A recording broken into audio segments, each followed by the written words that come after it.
Just getting you the very latest on this story. Greece has weighed in on the debate, calling the Hagia Sophia mosque, the move rather, to a provocation to the civilised world.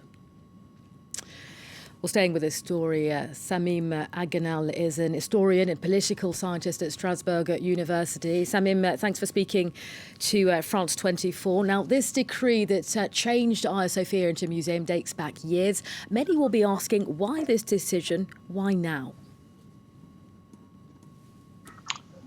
Well, actually, thank you very much. Each time that there is a crisis, political, economic, diplomatic crisis in Turkey, this idea of Hagia Sophia, the Saint Sophia, is used by the Turkish president to divide people and to attract the majority to himself. So he used already this argument several times for the last 10 years. But this time there is a decision of Supreme Court saying that it was a decree, governmental decree, who decided to transform this mosque to museum. So it will be a presidential decree that could retransform the museum into a mosque. So the first idea is the Turkish internal public opinion.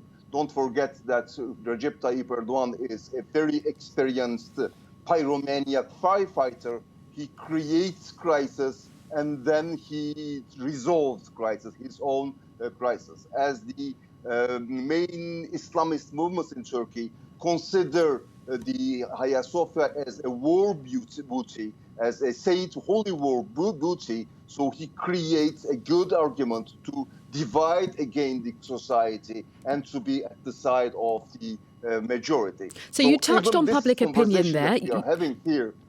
You spoke about public opinion there. Yes, I mean, is please. something like this going to be able to maybe win back some of the voters or win back some of the supporters that we're hearing, maybe kind of moving away from the president? Maybe tightening the basis, the solid basis.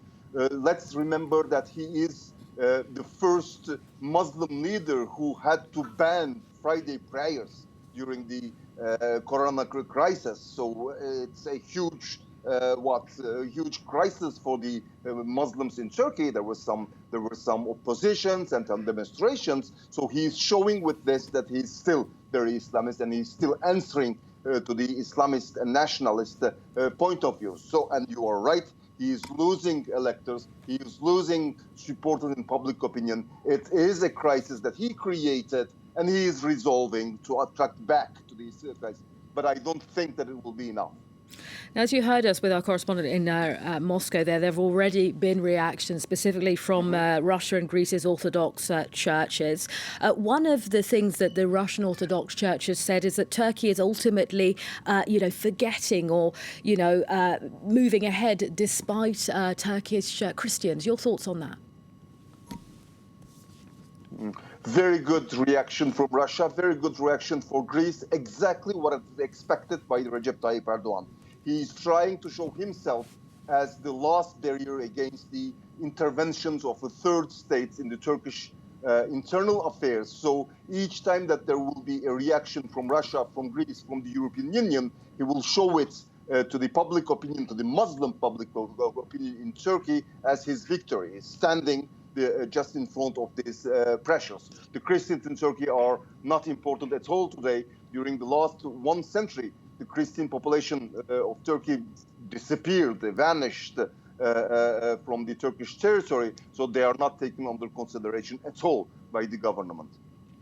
Now, another thing we spoke about with our correspondent was this idea of ramifications. What effect do you think a move like this could have on Turkey-Russia ties, which have time been strained, other times have felt like they were moving ahead ever so slightly?